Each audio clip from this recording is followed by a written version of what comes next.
Hello everyone, আসসালামু আলাইকুম। কেমন আছেন সবাই?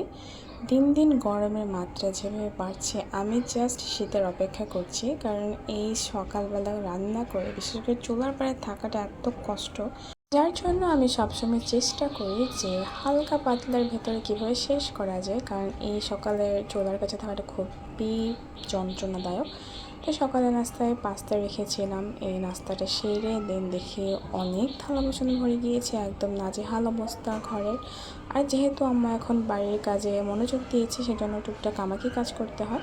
তো বাবুর জন্য কুমড়া সিদ্ধ দিয়ে এখানে আমি থালা বাসনগুলো মেজে ফেলবো, জাস্ট ম্যাজিকের মতো কিন্তু থালা বাসনগুলো মেজে ফেলেছি। আর এই যে আমার একদম ক্লিন হয়ে গেছে রান্নাঘরটা, দেখতে এখন মাশাআল্লাহ এত সুন্দর লাগছে। আর এদিকে বাবুর যে কুমড়ার ছিল সেটাও সিদ্ধ হয়ে গিয়েছে, আর আমি ভাত বসিয়ে দিয়েছি। এখন হচ্ছে আমি ফাঁকে বাবুর কুমড়া সিদ্ধটা খাইয়ে দিব। এখানে কিন্তু আমি জাস্ট দুধ অ্যাড করেছি যাতে খেতে টেস্ট পায়, মানে ওর কাছে ভালো লাগে। আর মিষ্টি কুমড়া কিন্তু বাচ্চাদের খুবই পছন্দ, যেহেতু এটা একটু মিষ্টি মিষ্টি। বাবুকে খাওয়ানো হয়ে গেলে আমি দুপুরে রান্না শুরু করে দিয়েছি। এখানে কুমড়া ভাজি নিয়েছি, সাথে নিয়েছি আমি কচুর মুখ, আর এটা কিন্তু খেতে অনেক মজা চিংড়ি মাছ দিয়ে। তো এখানে আমি বড় চিংড়িগুলো নিয়েছি, কারণ এটা আম্মু রান্না করলে ভীষণ মজা হয়। তো আজকে আমি ফার্স্ট টাইম রান্না করছি চিংড়ি মাছ দিয়ে কচুর মুখ। তো এই যে রান্না শুরু করে দিলাম, ফার্স্টে হলুদ দিয়ে এটাকে ভালো করে কষিয়ে নিব, দেন হচ্ছে আদার্স মশলা দিয়ে পানি দিয়ে বসিয়ে দিব। আর মাছ কিন্তু আগেই আমি কড়া করে ভেজে নিয়েছি। তো এই যে তরকারি কষানোর পর কিন্তু আমি পানি দিয়ে দিয়েছি, আর এখানে কালারটা লাল হলেও আমি কিন্তু তেমন একটা মরিচ ইউজ করিনি। আর এদিকে আমি কুমড়া ভাজিটাও বসিয়ে দিয়েছি, জাস্ট একটু লবণ আর হালকা একটু হলুদ মরিচ দিয়ে। আর সাথে রান্না করছি কাঁকরোল তরকারি চিংড়ি মাছ দিয়ে, আর এটা কিন্তু কাঁকরোল আলু দিয়ে।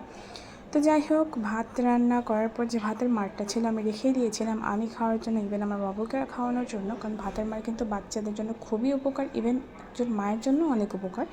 তো আমি এক গ্লাস খেয়েছিলাম, আর বাবুকে দিয়েছিলাম প্রায় 4 থেকে 5 চার চামচের মতো। তো ও খুব পছন্দ করে এটা খেয়েছে মাশাআল্লাহ। তো এটা আমি একে দিয়েছিলাম দুপুর 12টার দিকে।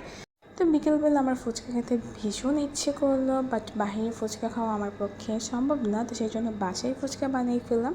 অ্যারাউন্ড 32 থেকে 33টার মতো আমি ফুচকা বানিয়েছিলাম। আর চটজলদি করতে গিয়ে আমি ডাল সেদ্ধ করতে পারিনি, জাস্ট আলু সেদ্ধ করে ফেলছি। আর এই যে টক পানি বানিয়ে ফেলছি, মিষ্টি টক।